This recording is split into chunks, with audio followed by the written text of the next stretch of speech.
Okay, when this project first came along to you, what was your thinking about Batwoman and how you wanted to play her before maybe even got into shooting the pilot?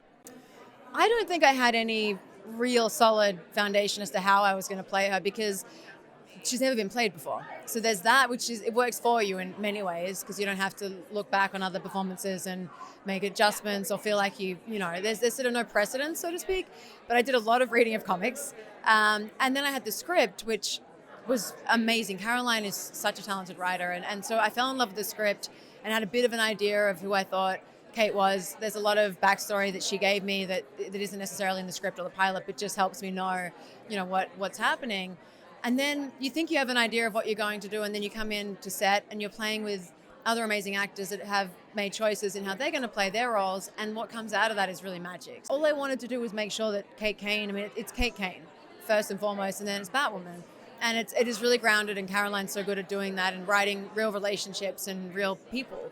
So I think in that way, a lot was already done for me, and all I had to do was just believe in what I was doing and, come in and trust that everyone that I was working with knew what they were doing. And when you have a team like Greg Berlanti and Sarah Schechter and Caroline and CW and DC, you feel like you're in very good hands, which allows you to go to places that you do need to feel safe to be able to go to. Now, you can say this is a groundbreaking character because of the sexuality part of it, but do you see it as groundbreaking, or do you feel pressure about that, kind of portraying that for fans out there?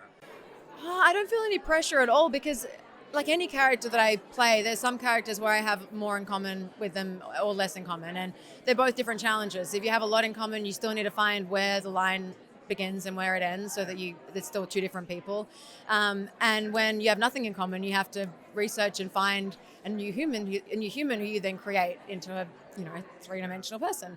So with this, I don't feel pressure. I just feel honored that I get to be in a show, and the show is even being made, that does focus on LGBTQ representation, Batwoman, strong female lead, like things that honestly CW has been doing for a long time. And I'm really proud of the network for that. And it feels like a great home for a show like this because they're honoring all the truths of it.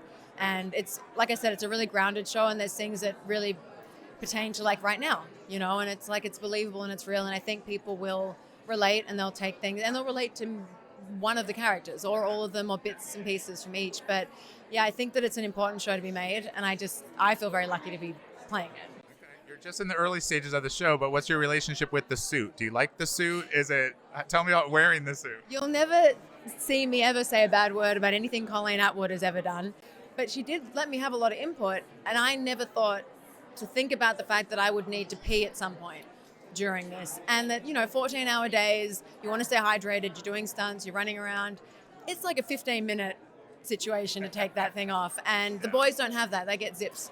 So I'm thinking if we do season 2, that's what the adjustments will be, that I will get a zip or something that helps me out in that situation. But aside from that, it's comfortable, it's cool. I love it. It's very empowering.